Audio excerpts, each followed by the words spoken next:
Ladies and gentlemen, boys and girls, welcome back to the Blue Jay Way podcast. Jack Ryan and Chris May. I don't know which side you're on. We're back with another episode, but today we're trying things a little bit differently. So we're recording this after the Jays finished up in the Bronx against the New York Yankees. So Chris had the great idea of combining the whole road trip. So the 3-game series in Houston and the 3-game series in the Bronx against the Yankees. And I said, screw it, let's go for it, see what happens. So if you guys like this idea, if you want this more to be a common occurrence, please leave a comment or leave a thumbs up on the video. Chris, buddy, 3-3 on the road trip.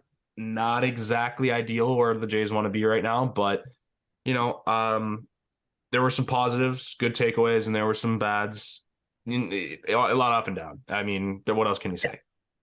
Yeah, I mean, it was a tough. Yeah, I mean, you look at the opponents on the road trip. It's tough, man. The Jays got a tough schedule to start the season here. Yeah, but they're keeping remaining afloat. You could say they're keeping it in a decent spot. They're playing pretty well. And yeah, man, the Astros and the Yankees, two really good teams. The ALCS matchup last year, some really good pitching on both teams. Mm-hmm. So yeah, I mean, 3-3. It's not undefeated, but No. it's not horrible. Yeah, it could have got a lot worse. It really could. So let's just jump right into the Astros series here. Game one. Not a great look, and yeah, you really got to feel for Kevin Gausman. 7 hits, 7 earned runs, 2 walks, and 5 Ks, and a lot of the damage coming in the first inning. I believe 6 of the 7 earned runs were just in the first alone. Not 7, all 7. All 7. Oh, all 7. Boy. 7 run first. It was ugly. Okay. Yeah, like not a great look. And what was it, capped off with is it Jake Myers hit that 2-run bomb, right? Mm-hmm. Yeah. So not a great look for the Blue Jays in the opening game. Pretty much, it's kind of a wash though. Yeah, I mean, Gossman's so good, and he's been so good for the past 3 seasons now that you really don't look too much into it. You say he's earned he's earned the right to kind of completely write that start off. And it's just with his pitch mix with the splitter and the fastball, he throws 2 pitches, and if they're laying off the splitter and if they're the fastballs aren't in the right spots, that fastball can get hit hard because it's not the craziest fastball ever. So you kind of have to just tip your cap to Houston there, and they were having a good inning. They were having a good approach, and Kevin got knocked around, and the game basically ended before it began. Yeah, that's a good point. Yeah. So game one, kind of a wash. Houston wins. I'm not mad at Kevin Gausman about it. We know that he'll bounce back, and he definitely did in the Yankee series, which we'll get to in a bit. Game 2, Chris Bassett, great start, 6 in the third, 1 walk, 5 Ks, 0 earned. Jordan Romano picks up the save and 2 strikeouts.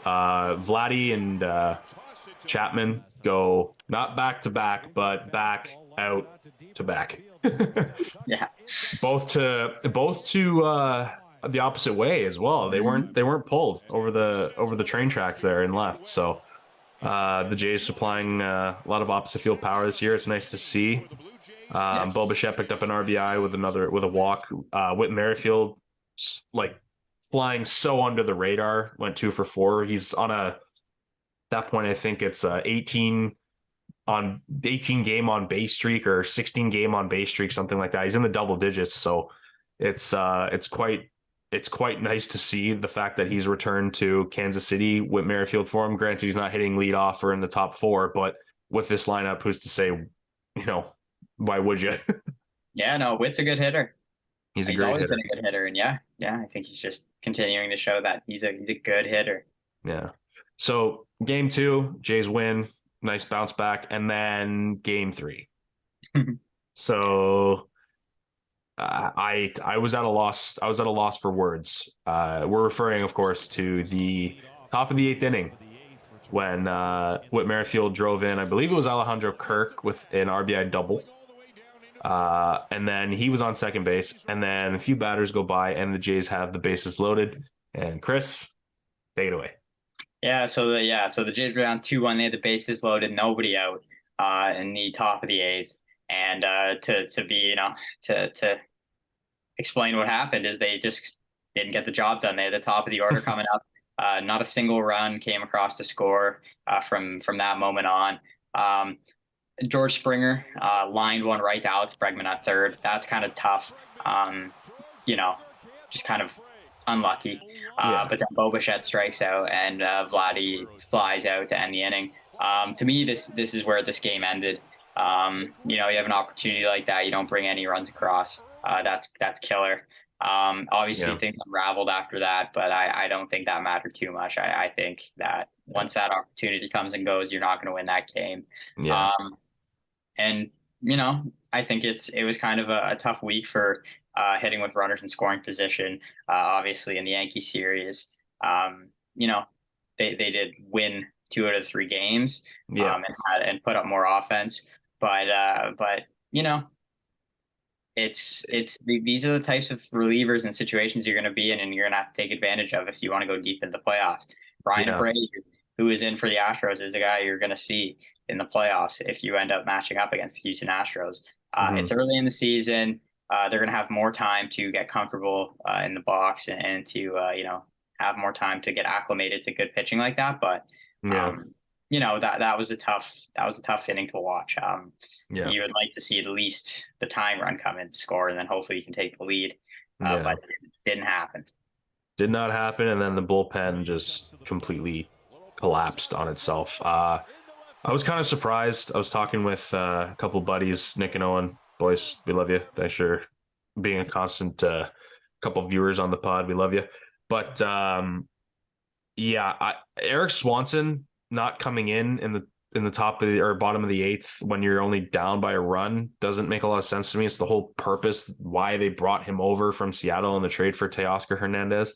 So me and Nick and Owen were kind of stunned or stumped as to why John Schneider didn't bring him in, and then it ended up costing because Zach Pop comes in, who it looks to me, Chris, and correct me if I'm wrong or if you have a difference of opinion, but Zach Pop doesn't know what his role is because the manager doesn't really know what his role is. They bring him in the sixth, they bring him in the eighth, they bring him in the seventh. Like, you got to find a solid spot for him, in my opinion, because when his stuff is on, he's unhittable. He's not going to give up anything. For the first 2 outs of the top of the eighth, he was unhittable. He got them out. He didn't strike anybody out, but he got them out within 10 pitches.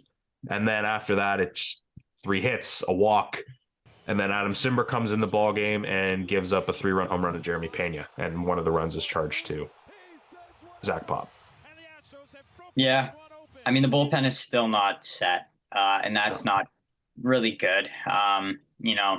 You don't want Schneider to have to, galaxy brain the bullpen moves too much. I think you want no brainers. You want the bullpen to line up. If you're up in a game, you want the same guys coming in a certain order, and the Jays don't really have that. No. And I'm sure that's tough for a manager. When your only no-brainer is Romano as your highest leverage guy, closer. But after that, some guys have been inconsistent. Mm-hmm. It's not set in stone whatsoever. No. So I think that's why we see Pop in different situations, and I think certain situations maybe opposing teams can get the best of him in, and we saw that in this game. Yeah. But we'll have to see. I think the emergence of guys, and if guys get hot out of the bullpen, that can make life a bit easier. Certain call up could maybe make that easier. Wink, wink, nudge, nudge. Nate Pearson. Which a lot of people have been hoping for. We haven't seen it yet, but Nate Pearson could be up in the bullpen soon. I don't know if he would probably wouldn't immediately jump into a high leverage type of situation, but if he's pitching well, he could maybe find himself in that situation with the velocity he has. And yeah, shout out Jose Barrios too in this game. He had a good start to kind of follow up his last good start against the Rays. Shout out Randy Rosarena for turning Jose Barrios' career around, pissing him off in the Rays series. I'm now excited to watch Jose's next start, which I can't say that I have been this season, really. Yeah. The White Sox, a team that's struggling right now at home. I want to see him dominate, man. So we'll see if he's able to do it. I believe in him. I believe in him too. I'm back on the train. Yeah. For someone who was so hard on him, I'm glad to see that he's getting it done. It doesn't have to be perfect. You don't need to strike out 10 guys an outing, but if you're going to limit your walks and you're just going to get soft contact ground balls or fly balls, I'm all for it. If you're the fourth guy in the rotation, just get outs. That's all I want. Just avoid the collapse and give the team a chance to win. Exactly. Well, after the Houston series, Jays lose 2 out of 3. Not exactly ideal. If Gausman had his normal stuff, things might have gone different, but it is what it is. You just got to scored runs in that top of the 8th too. They could have swept this series. Baseball is a funny game, man. You never know what's going to happen. Anyway, let's go to the evil empire in the Bronx. The New York Yankees. Them bastard Yankees. All right. Well, they're not bastards. They're kind of bastards, but it's fine. Jays come in. Yusei Kikuchi just flat out dominates the Yankees lineup. Had Aaron Judge on a string. Judge had no idea what was coming, even though Kikuchi really only throws 2 to 3 pitches. 6 innings of work, 3 Ks, 2 walks, 1 earned run. Vladimir Guerrero Jr. before the game as well, saying that he doubled down on the fact that he would never, ever be caught dead playing for the New York Yankees, and that it goes back to his family and it's personal for him. So a lot of people were speculating, well, what does that mean? I have the answer. I watched a video on it last night, and basically in 2004, Vlad Jr.'s father, was leaving the Montreal Expos to go in free agency. The Yankees had originally offered him a contract. George Steinbrenner, the owner of the Yankees at the time, said no, boycotted it.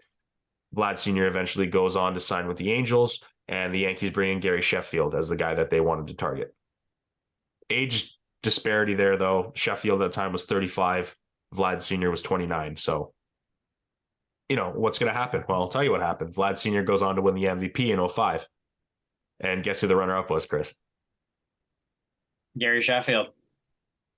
Yeah, it's interesting. Right? So so then I guess Vlad Sr. kind of instilled in Vladdy a resentment. I wouldn't say a hatred, but a resentment towards the New York Yankees and the way that they conduct business in the baseball world. So, if that means Vladdy signs a huge extension and plays his whole career in Toronto like he said that he wants to, I'm all for it, my man. I'm all for it. You will. Stay home. I'm still confident in that. And he's not going to let this beef with the Yankees die. Comes right in there, says that right away, and then he's the mayor of New York, man. And then goes up in his first at bat and continues to do what he does at the stadium, and it's just hit all over the park. He hits a 2-run, absolute majestic shot out to left field into the bullpen there to get the Jays bats going. And he got booed quite a bit this series, and he definitely got booed after that home run. Yeah, I mean, hey, if what was it that Yankees great Reggie Jackson said they don't boo nobodies. Oh yeah, no, he's firing up the Yankees fans, but I think at the back of all their minds, they would take him 100%. Take him in their lineup that can't really do anything right now. Yeah, and then later on in the game, we saw Vladdy get plunked. He got hit by a pitch. That was interesting. I mean, that wasn't. I don't think that was intentional whatsoever. No, you don't think so? You don't think it's a little bit of bad blood? No. And then Vladdy's just kind of, when you say the things he said and the fact that he'd never play for the Yankees and then hits a home run and then not the following up at the one after you get hit in the luckily he's wearing the elbow guard, but he got hit in like the back of the tricep there, staring out at the pitcher, and the pitcher didn't want any smoke. Obviously, he just kind of put his head down, rubbed up the ball, and walked away. And then Anthony Rizzo is like, I kind of agree with Rizzo, to be honest. Like, I know, really? like it wasn't intentional. There's no way. Yeah, but apparently what Rizzo said was that either charge him or shut up and go to first. Yeah, which I agree with. It's like Uh, just go to first. yeah, You don't have to make a statement. You're winning the game. You've hit a home run. You've made your statements. yeah, Like we don't have to give them any fuel for any fire. Let's yeah. just win the game. I don't know. This is just me as a person too. I'm very not confrontational, which is showing right now. But I just Maybe you're smarter than I am then. I just think well no I just think that winning the game is the ultimate way to stick it to them. The ultimate freaking. Yeah, exactly. I do not think it was intentional. I think it was like an 0-2 count. It was I think it was I think it was 0-2 or 1-2, and it was Like he a had two Vladdy seamer at two inside. strikes. He had Vladdy at two strikes. He's a young pitcher who's like just got called up this week. He's trying to figure stuff Yeah, out. I don't yeah. think there was any Intent. intent. That's fair. And That's like fair. Vlad, you are a great hitter. You are an incredible player. You don't have to intimidate it. You're already intimidating at the plate. You Yeah, don't have to act tough. And anyways, I don't really have an issue with what he was doing. Like, I'm sure it's not fun getting hit. I've never been hit like that by a pitch. I'm sure it's not fun, but I yeah. do like that it was Rizzo who gets hit all the time. Mhm. He was kind of like, the first time, come on, like, let's get down here, get to the base. It happens. Yeah. Like, I don't know. I thought that was interesting, but I don't think you have to No, act like, yeah. That's fair. Yeah, you've kind of altered my perception a bit about that. You're probably right. Yeah. it's just like, if you win the game, You win the that's game. the best way to tick everyone off in New York. They won the battle, we won the war. It's one of the Yeah, oldest exactly. expressions, right? Also got to mention Brandon Belt, 2 for 4 tonight with a 2-run bomb and then a 2-run double. He seems Winning to a belt. swinging a belt. I like that. Thank you. I'm waiting for Shulman to say it. I'm waiting Yeah, for no, Shulman to say it. he finally arrived to spring training. He had some visa issues, Jack. I don't know if you heard, but he just joined the team on Friday. Who's that? Belt. Oh yeah, that's right. Hey man, you know what? If this is what wakes him up, that's a hell of a way to start. Start hitting Yeah. well. I mean, we know he had a 3-game or a 3-hit game earlier on this season at the Rogers Center, but if getting the power up at Yankee Stadium, I'm all for it. Yeah, he also had a 2 RBI double in that game, which I thought Judge probably was going to catch. It was Yeah, weird. it looked weird, right? I think he got a bit psyched out by the wall. Yeah, I think he had his hand up and then like the last second on like this and Yeah, I looked think he over. anticipated like hitting the wall and it just threw him off and it hit off like the heel of his glove. And, Yeah, we'll take it, add yeah, some insurance runs. And the Jays just kind of like easy yeah, win, yeah. easy win. Wash the hands and move on to the next Kikuchi one. masterclass. I Oh, love him. absolutely. I love him. Yeah, He's been so big. yeah, he has. I can't say enough about how good he's been. And then game 2, we got to talk about the big Puma, Alec Great pitching Manoah. matchup. Yeah, this is by far the best pitching matchup the Jays have gone into a And game after with. what happened with Vlad too, with the history of Manoah and Cole, everyone was saying the Yankees Blue Jays fight is gonna happen. It's been brewing. They were saying on Twitter, they were saying it's gonna happen in this game. Yeah, And yeah, I like the fact that both teams kept it professional, yep. kept it on the field, played a really good game. Both pitchers had a great start. There was a tiny bit of gamesmanship. Did you see Manoah slow walk into the dugout? Yeah, Garrett Cole getting ready to throw the first pitch of the game, walks off behind the mound. Everyone's like, "What the hell's going on?" And you just see Yeah, I was Manoah kind of like, earbuds in, football in hand with Alejandro yeah, Kirk. I know with Kirk. It's like, come on, Kirk, you're slowing us down here. No, Yeah. I don't really know why that happened. I guess it was knowing Manoah. He plays with his heart on his sleeve. He's got a chip on his shoulder, and maybe that was a slight way of him saying, Yeah. "Hey, Garrett, you know."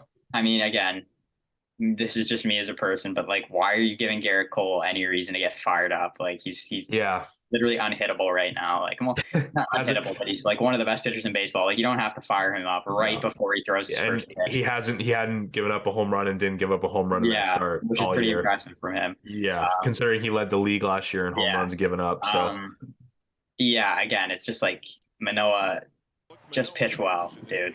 and he did. He did. Did. But it's like you don't have to do this again. Like it's Yeah. like you don't have to do this. But it was kind of funny. I was laughing when it happened, but I thought about it and I was like, okay, like don't really see the point in that, but whatever. Yeah, no, exactly. So yeah, Manoah goes 7 innings, 0 earned runs, just 2 hits, 5 strikeouts, including Aaron Judge, I believe twice he got him striking out. Yeah, I think Judge has hit one home run off him, but other than that, he's had Judge's number. Yeah, he's had his number. I think Judge is now 2 for 14 or 2 for 15 against Manoah lifetime with 1 home run. Just one walk surrendered by Manoah in the start.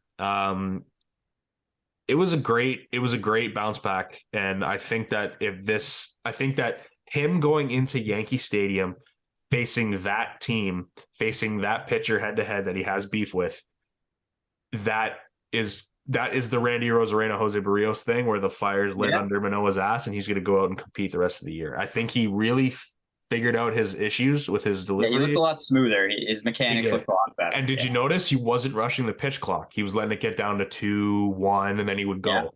But I think earlier in the season he was kind of panicking where it's like, oh, I'm at 5, gotta go. And he misses spots, but he's starting to figure out, okay, I can actually start my delivery when the clock is about to hit 0.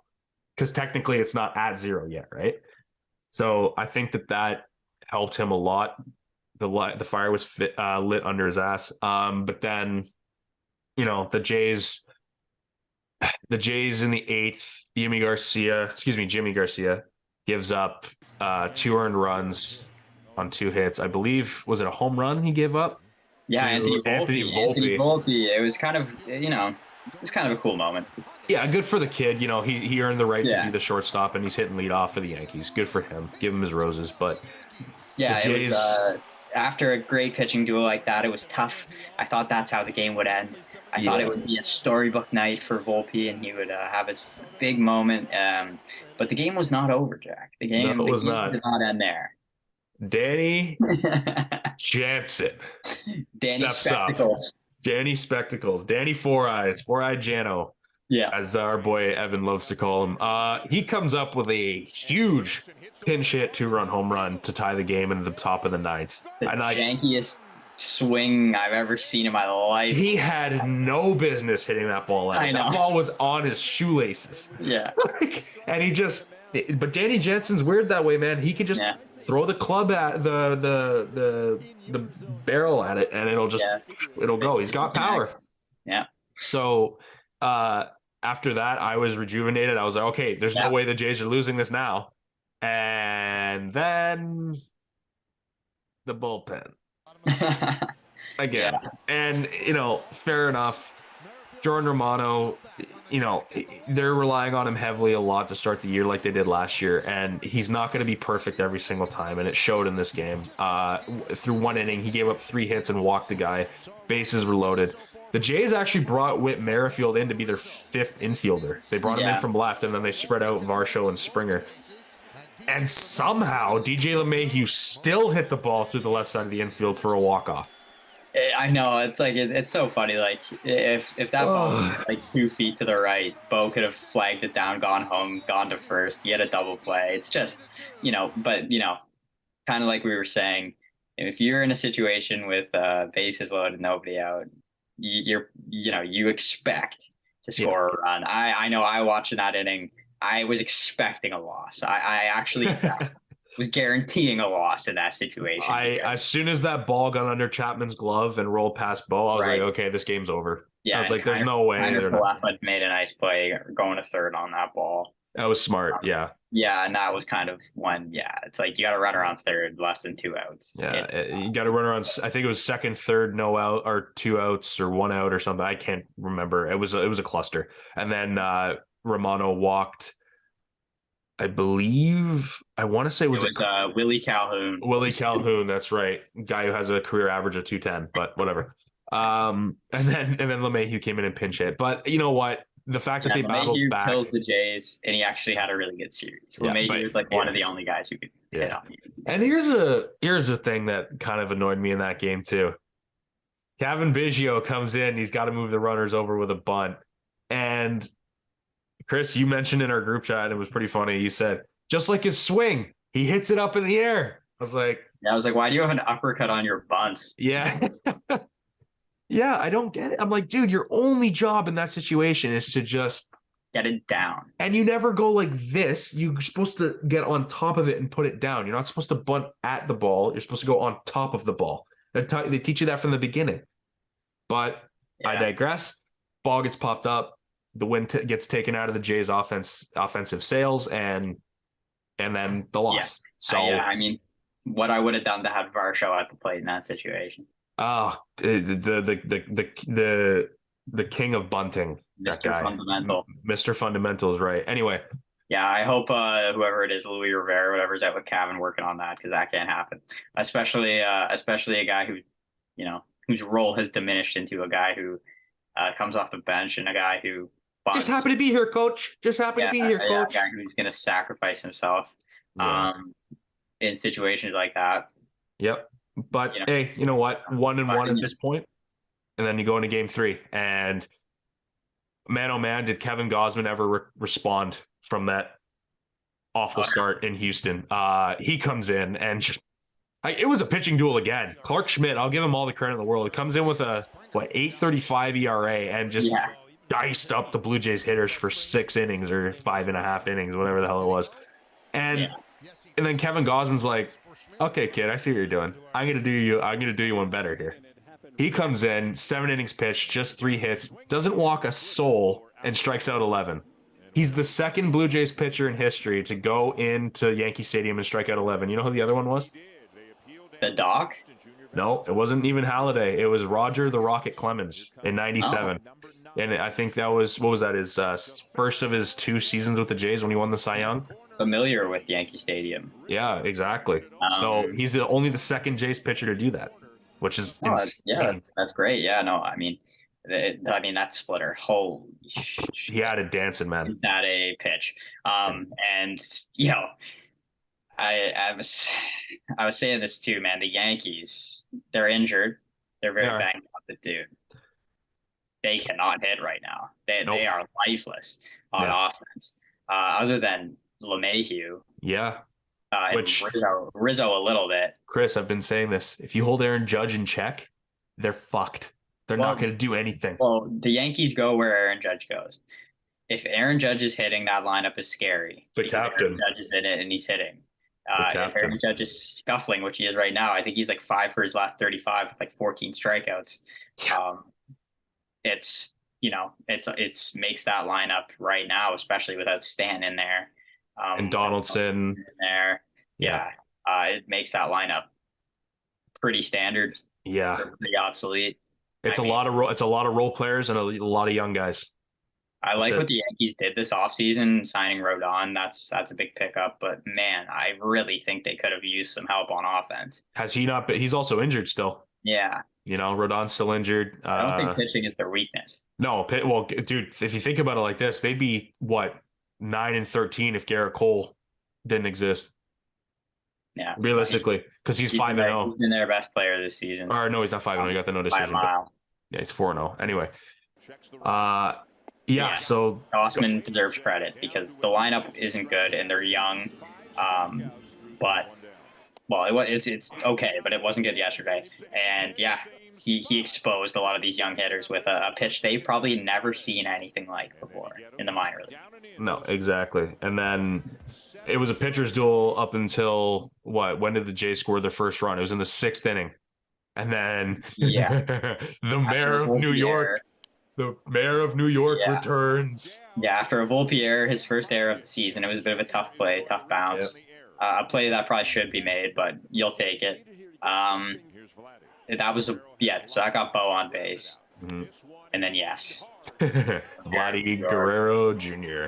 Yeah, just takes a hanging slider and absolutely lines it, lasers it over the left field wall. That thing I think was 113 off the bat, miles per hour. Yeah, I didn't think it had a single chance of leaving when he hit it. I was like, oh, this is off the wall. This is a double.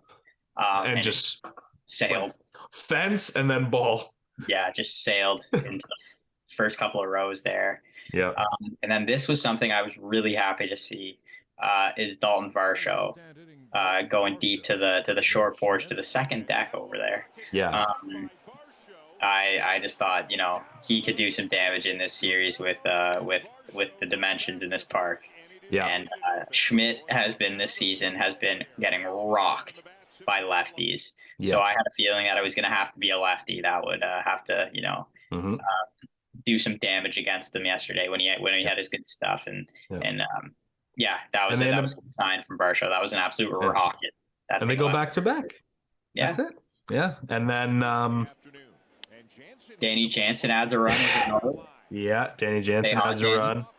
Yeah, stay hot, Danny. If he can heat up with Witt had a double before that to set it up. Stay hot, yeah. Witt.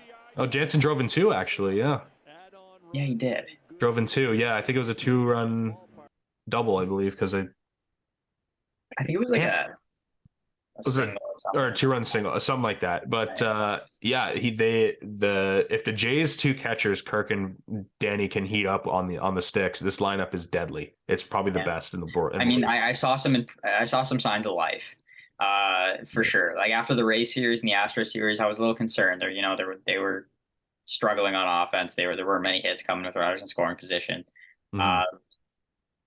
Still, they're not firing on all cylinders for sure. There's still some guys, like I think Bo's cooled off a bit, Chapman's cooled off a bit. But the bottom of the order seems to be kind of coming along a little bit better now, which is huge. I think that, and we didn't really talk about this, but in game 2, Santiago Espinal, his wrist gets clocked by a 98-mile-an-hour fastball from Garrett Cole, and he's now out. Thank God he didn't have to get have surgery or go on the IL, because he somehow just has a bone bruise, which is amazing. They call it a contusion in baseball, but yeah, that looked really painful. Like you just saw his whole hand just vibrate, and and now with him on the bench day to day, and with Kevin Biggio's abysmal performance over the past, the whole season. Let's be honest. Like you hit a home run against the Royals, congratulations, you're playing a AAA ball club, but whatever. And Whit Merrifield now on a 9-game hitting streak. There's no doubt in my mind that Whit Merrifield's your everyday second baseman. It's the best option. The best option for his fielding. His fielding is on par with. It's better than Biggio, and it's almost as good as Espinal's. But his bat alone is the reason why you got to keep him in the lineup, and his speed too. Like he's a threat on the base pass. So yeah, he's a factor. Yeah. So having Biggio, we can't say right now is a factor. I'd say he's well. I'm pretty sure he's got a negative WAR on the season. He must. So,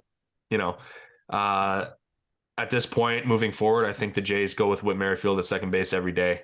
And I think Kevin Biggio goes every 5 days, and Espinal, you can plug him in at third if Chapman needs a day off, or at shortstop if Bo's going to DH or something. But yeah, I feel for Espinal because I do too. He got a rare opportunity and he got hurt. Yeah, he finally, he hit his first home run in Houston in that series. Yeah. Then he started kind of getting it together, and then he gets hit in the wrist. Yeah, I hope when he comes back from this injury, they can find some decently consistent at bats for him, because I don't think he's done anything to not deserve them. No.